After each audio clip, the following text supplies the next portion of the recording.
Hello everyone. तो मेरा नाम गौरव है और आज मेरा आरआरबी पीओ का इंटरव्यू था पटना में।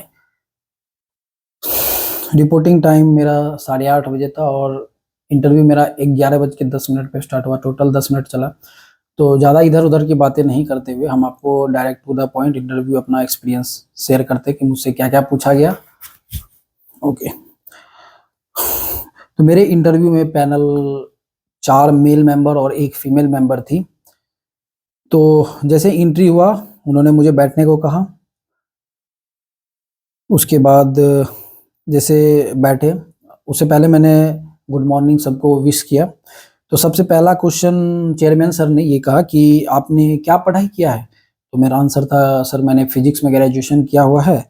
तो आपको यहाँ पे फिजिक्स से क्वेश्चन आए जिसमें से एक क्वेश्चन जहाँ तक मुझे याद है वो न्यूक्लियर रिएक्टर और फ्यूजन से रिलेटेड था। तो उसका आंसर मुझे पता था उन्होंने तो मैं उसे अच्छा से पोलाइटली उसका आंसर दे दिया। तो इसके बाद उन्होंने पूछा कि आपके फिजिक्स में क्या क्या सिलेबस थे जब आप ग्रेजुएशन में थे। तो सिलेबस पूछा तो जो जो मुझे याद था वो बता दिया मैंने। उसके बाद उन्होंने पूछा तो आपने ग्रेजुएशन किया कब। तो 2020 में मैंने ग्रेजुएशन किया है। तो अभी तक आप क्या कर रहे हैं। तो मैंने बताया कि प्रिपरेशन कर रहे हैं और साथ ही साथ मेरा एक्सपीरियंस है 14 महीना का मार्केटिंग डिपार्टमेंट में।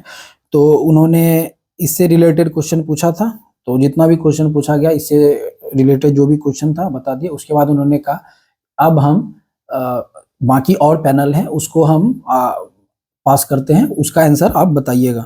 तो सेकंड मेंबर के पास गया। तो सेकंड मेंबर ने उन्होंने डायरेक्ट पहले ये पूछा कि आप क्या क्या पढ़ाई करके आज आए हुए हैं। मैं बताया कि सर मैं बेसिक फिजिक्स के बारे में बेसिक बैंकिंग के बारे में और मेरा जो जॉब एक्सपीरियंस है उससे रिलेटेड कुछ कुछ पढ़ के आया। तो उन्होंने बस बैंकिंग से रिलेटेड ही पूछा बेसिक क्वेश्चन।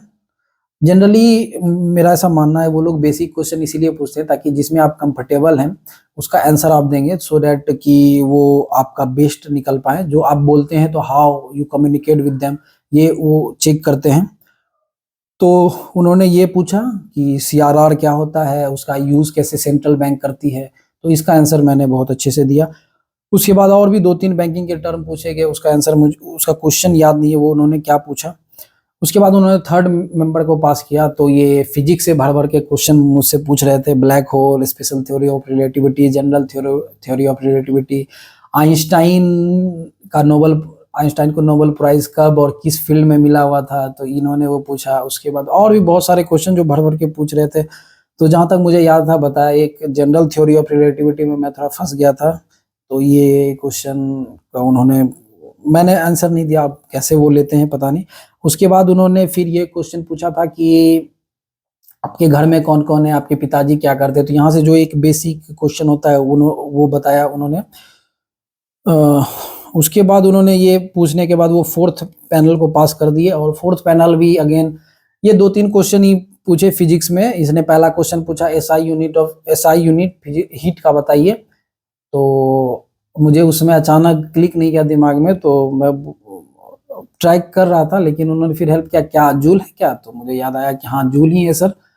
तो इसके बाद वो हेल्प किए। इसमें 1-2 क्वेश्चन और फिजिक्स से बेसिक क्वेश्चन जो 8th क्लास 9th क्लास में हम लोग पढ़ते वही क्वेश्चन पूछे हुए थे। बस एक मेंबर जैसा बताया वो डीप में ग्रेजुएशन वाला पूछे थे। मुझे लगता है उस पैनल का फिजिक्स में ही ग्रेजुएशन होगा तो इसीलिए वो पूछ रहे थे। उसका क्वेश्चन पूछने का ढंग से भी लग रहा था कि वो फिजिक्स के बारे में बहुत अच्छे जानकार है। हाँ तो इसके बाद इन्होंने पास किया फिफ्थ पैनल जो एक लेडी थी।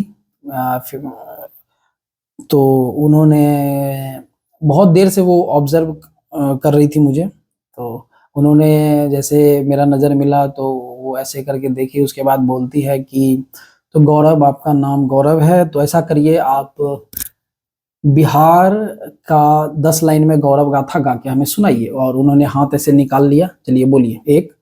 तो मुझे जहाँ तक ये आइडिया हुआ कि वो ये क्वेश्चन पूछ के वो एक तरह से मेंटली प्रेशर क्रिएट कर रही है कि हम प्रेशर में कैसे परफॉर्म करते हैं। तो एज यूजुअल वहाँ पे थोड़ा नर्वस हो गए। तो उन्होंने मैंने 1-2 लाइन 3 लाइन जैसे बता रहा था कि मुझे ठीक से याद नहीं आ रहा। तो मैं ज़्यादा समय किल नहीं करते हुए उससे बोला मैम ये अभी सेंटेंस हम फॉर्म नहीं कर पा रहे हम बता ठीक से रिकॉल नहीं कर पा रहे हैं कि इसमें क्या बोले। तो बस यहीं पे स्टार्ट हुआ उनका कि आप बिहार के बारे में 10 लाइन नहीं बता पा रहे हैं। आप इतना बढ़िया यूनिवर्सिटी कॉलेज से पढ़ के आए हैं, इतना बढ़िया लेगेसी कैरी कर रहे हैं उसका, ये तो एक्सपेक्टेड है कि आप इसके बारे में ज़रूर बताएँ। उसके बाद उन्होंने बताया कि मैं खुद पटना साइंस कॉलेज की हूँ, ये सर बगल में जो उसके बैठे हुए थे तो वो भी सर ऐसे नॉड किए कि हाँ, हम भी Patna university Patna science college से पढ़े हुए हैं। तो उन्होंने बताया कि यस, आपको ये क्वेश्चन का आंसर अच्छा से देना चाहिए क्योंकि आप ऐसा यूनिवर्सिटी, ऐसा कॉलेज से पढ़ के आए हैं। तो यहाँ पे थोड़ा कॉन्फिडेंस लूज़ होने से पहले मैंने थोड़ा-सा स्माइल करके ये बताया कि मैम अ, हो सकता है कि ये क्वेश्चन का आंसर पता हो बट इमीडिएट दिस समय ये टाइम वो सेंटेंस फॉर्म नहीं कर पा रहे, एक स्ट्रक्चर नहीं कर पा रहे हैं, इस वजह से मुझे बोलने में परेशानी हो रही है अभी। लेकिन मैं इस पे ज़रूर वर्क वर्क करूँगा कि आखिर मैं ये क्वेश्चन का आंसर क्यों नहीं दे पाया। इतना जैसे ही मैंने बोला तो उन्होंने एक टॉफ़ी ऑफ़र किया और उन्होंने ये बोला था कि सर मेरे बारे में कि आप इतना क्वेश्चन का आंसर नहीं बता पा रहे हैं, तो उन्होंने फिर सर को बोला, चेयरमैन सर को कि सर हम इसको ठीक बोल रहे हैं ना, ये इतना बेसिक क्वेश्चन आंसर नहीं कर पा रहे हैं, इसके बारे में हम ठीक बोल रहे हैं ना?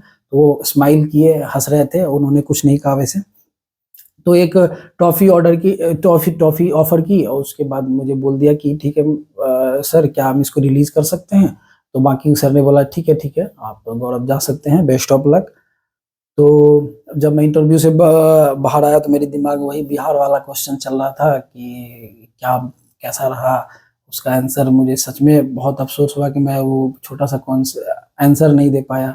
हालाँकि मुझे उस क्वेश्चन का आंसर पता था लेकिन वो बेसिकली जैसा मुझे लग रहा है वो प्रेशर क्रिएशन ही था कि वो प्रेशर क्रिएट करके ये देख रहे थे कि कैसा परफ़ॉर्म करते हैं। बाकी ओवरऑल बाकी सब तो इंटरव्यू एक्सपीरियंस बहुत अच्छा था। डीबी प्रोसेसर भी बहुत अच्छे से हो गया। तो ये रहा मेरा इंटरव्यू का एक्सपीरियंस। इससे जो भी लर्निंग मिला उसको आईबीपीएस पीओ, एसबीआई पीओ वाले इंटरव्यू में ज़रूर अप्लाई करेंगे। तो एक तरह से लर्निंग इंटरव्यू भी बोल सकते हैं इसको। तो मिला-जुला के ठीक-ठाक ही रहा। अब देखते हैं 1 मंथ के बाद जब मार्क्स आता है मेंस का तो क्या रहता है और 1 जनवरी को रिज़ल्ट आता है। तब तक आप जुड़े रहें। धन्यवाद।